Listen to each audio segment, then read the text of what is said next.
Hola, esta es la quinta parte del tutorial Entendiendo el interferómetro de Michelson.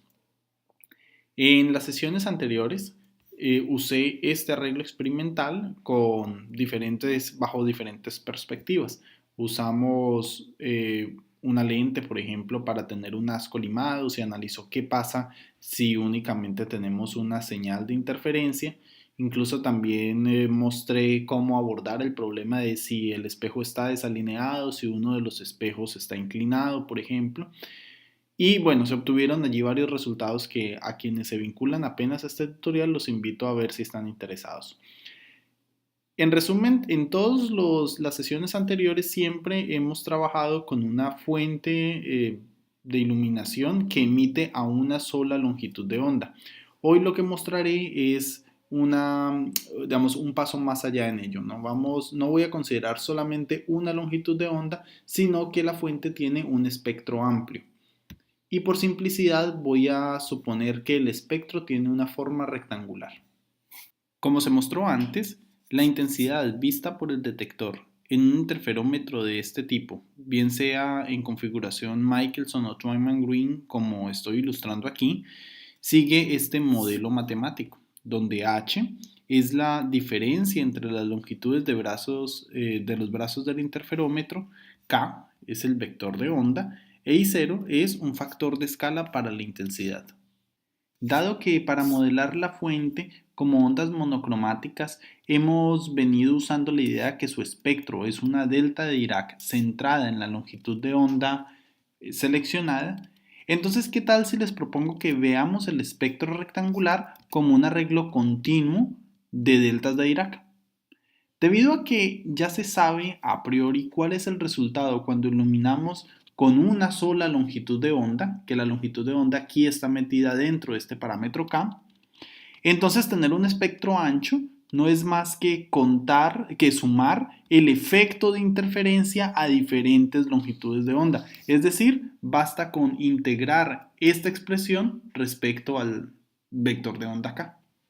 Pero antes de desarrollar la integral, conviene hacer un zoom a este espectro para poder definir bien cuáles van a ser los límites de integración. Entonces, bueno, para ello aquí tenemos el espectro y noten cómo he puesto un espectro como convencionalmente se suele representar, que es una gráfica de intensidad contra longitud de onda. Sin embargo, aquí hay que tener mucho cuidado porque aunque el espectro está definido así, nuestra variable de integración no es la longitud de onda de forma directa, sino los vectores de onda k. Y hay una relación entre la longitud de onda y el vector k, que ya seguro han de recordar que es 2pi sobre lambda. Pero el caso es que de forma directa no estamos integrando sobre lambdas, estamos integrando sobre k.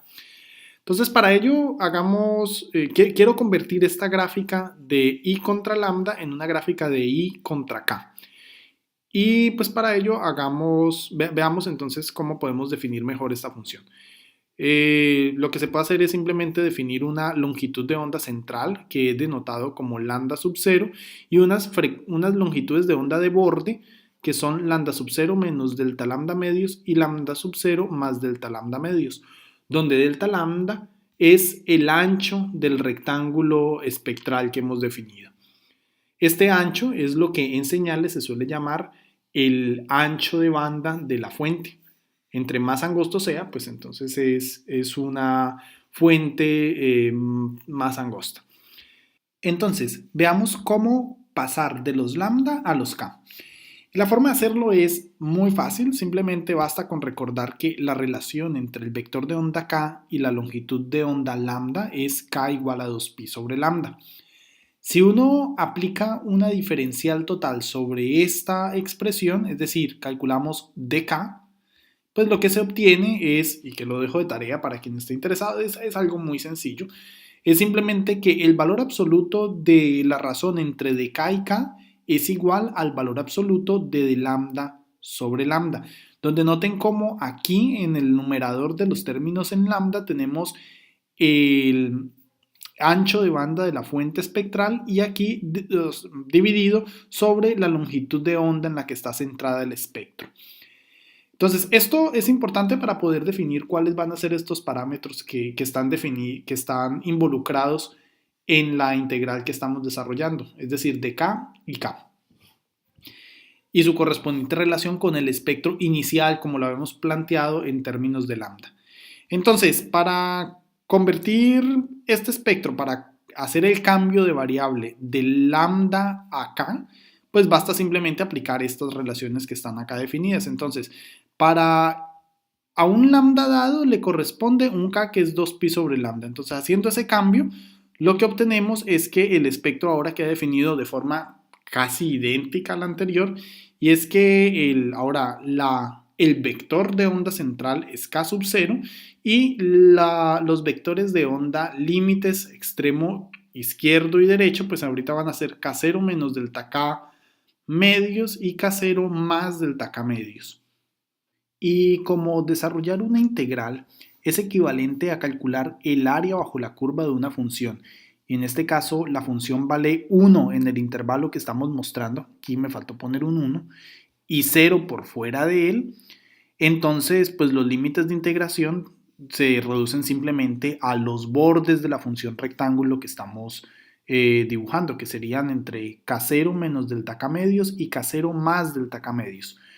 Como la función vale 1 en este intervalo, entonces en realidad la función de interferencia la tenemos pesada o ponderada por una función que es igual por un valor que es el mismo para todas las deltas de Dirac que habíamos definido antes. Note, y ahí quiero hacer una observación muy importante, es de que si el espectro tuviera alguna otra forma, por ejemplo, si tuviera una forma así como medio campana de Gauss o una lorentziana o algo así, entonces la envolvente de esa función es la que debe ir multiplicando a la función del patrón de interferencia que tenemos, y entonces en ese caso la integral va a ser un poco más compleja. Aquí es fácil porque todas las deltas de Dirac que componen la función rectángulo tienen el mismo valor, entonces en realidad nuestra función de interferencia está toda multiplicada por un 1 que está aquí delante del paréntesis y que he omitido. Y bueno, el desarrollo en sí mismo de la integral, una vez definidos los límites de integración, es relativamente fácil, pero de todas formas mostraré cada uno de los pasos. La integral de 1 en este intervalo bajo estos límites de integración da K, y la integral del coseno pues simplemente da seno del mismo argumento dividido entre la derivada interna, que como estamos integrando respecto a K, entonces la derivada interna es 2h, por eso quedó dividido entre 2h. Y evaluamos entre los límites de integración que hemos definido. Al evaluar en los límites de integración, la primera cosa que uno debe notar es que, por ejemplo, para el término K, al hacer K0 más delta K medios menos K0 menos delta K medios, entonces los K0 se van a eliminar, tenemos 2 veces delta K medios y eso nos da simplemente delta K. Y la evaluación del término seno entre los límites de integración nos queda así. Para el límite superior es simplemente seno de 2h K0 más delta K medios menos la función, el resultado de la integral del coseno evaluado en el límite inferior, que es K0 menos delta K medios.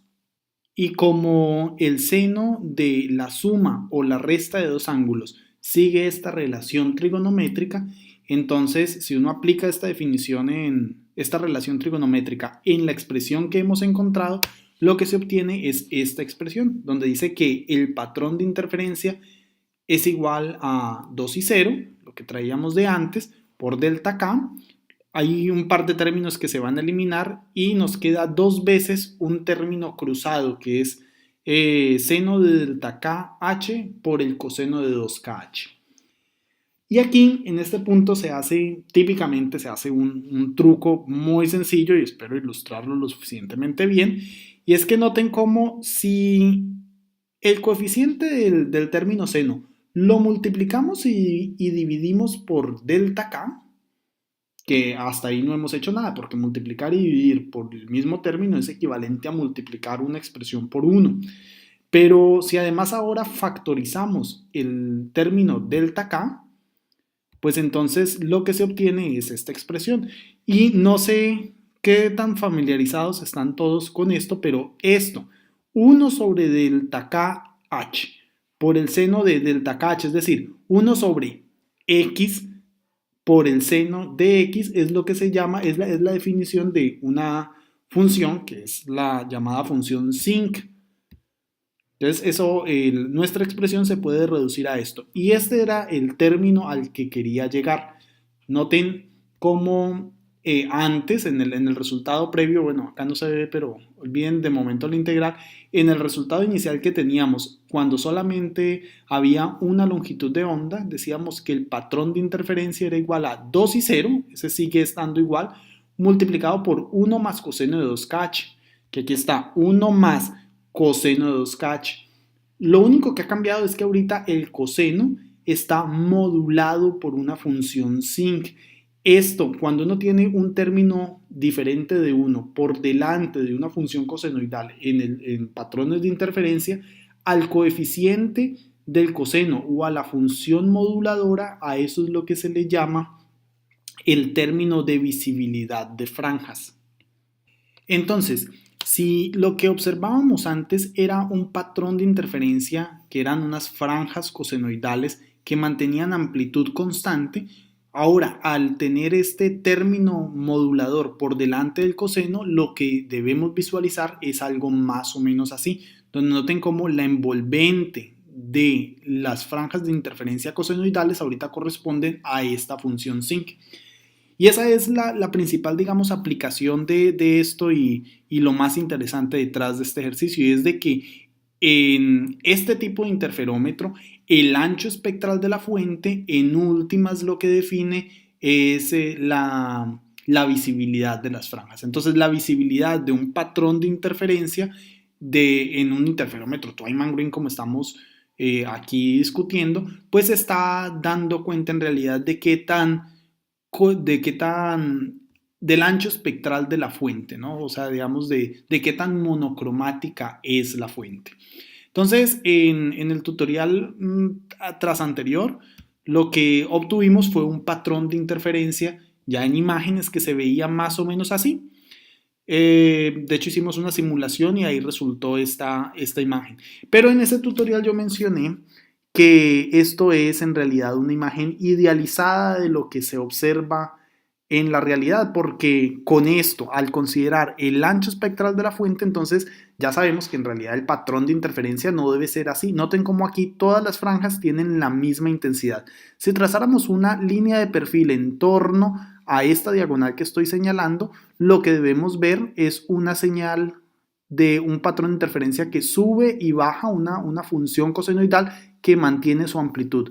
Pero por el efecto del ancho espectral de la fuente, entonces el patrón de interferencia debe cambiar a esta forma, donde si nuevamente trazamos un perfil en torno a la diagonal que estamos dibujando, debemos ver cómo el patrón de interferencia es máximo en el centro, donde hay muy buena visibilidad de franjas, pero a la medida que nos alejamos del centro, entonces la visibilidad cada vez se va volviendo más débil.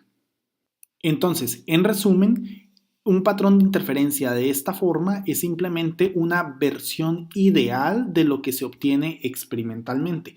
Los patrones de interferencia experimentales con interferómetro Twyman-Green consideran un ancho espectral de la fuente y pues los patrones de interferencia típicamente lucen de esta forma.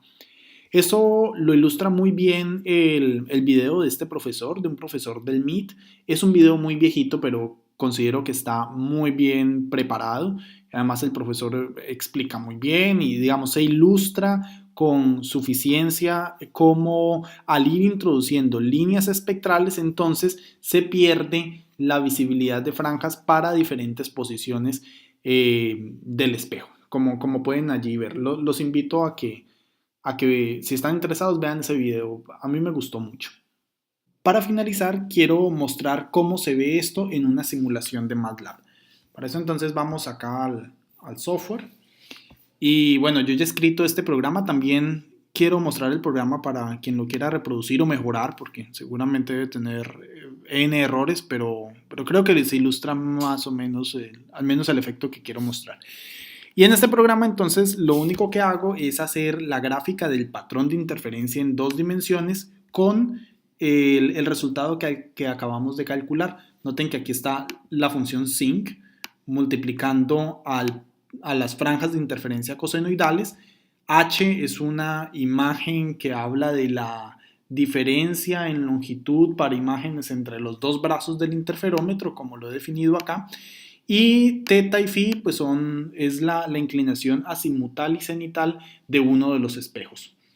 Entonces, lo interesante de esto es que, bueno, he definido además acá la longitud de onda y por este lado el ancho de banda de la fuente. Entonces vamos a ver cuál es el efecto de ir cambiando el ancho espectral de la fuente. Entonces empecemos con una fuente que es perfectamente monocromática, tiene un ancho espectral de 0 y en ese caso, pues el patrón de interferencia que resulta es así como lo estamos viendo acá. Noten cómo con un ancho espectral de 0, la amplitud del, la amplitud del patrón de interferencia es uniforme.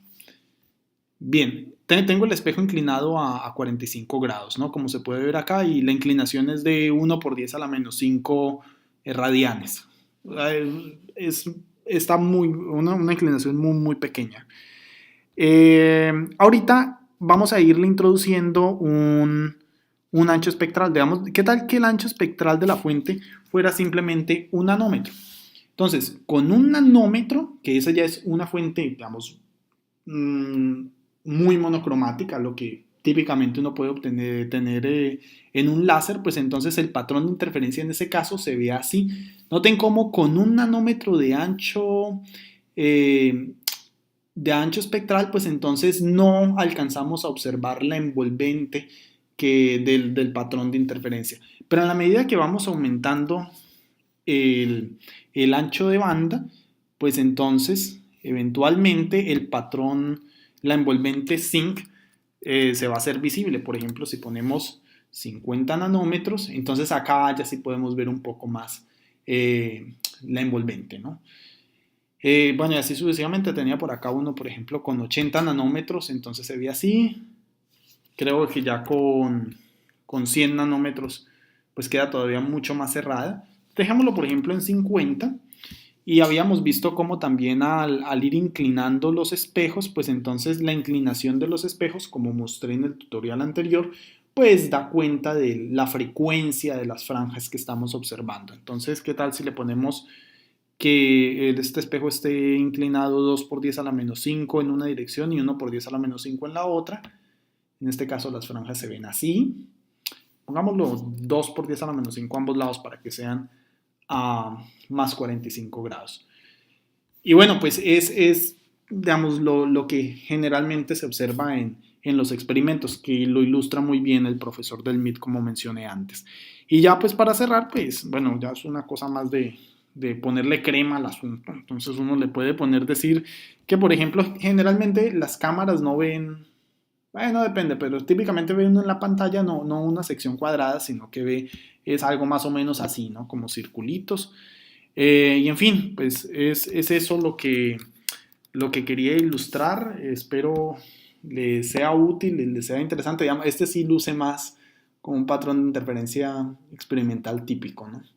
Pero bueno, es eso lo que quería mostrar. Espero les haya gustado y quiero que me acompañen para la última sesión de esta parte de tutoriales dedicados al interferómetro de Michelson, donde ahí sí voy a hablar un poquito, va a ser un video muy cortito, pero sobre cómo se usa esto del ancho espectral para hacer tomografía de coherencia óptica.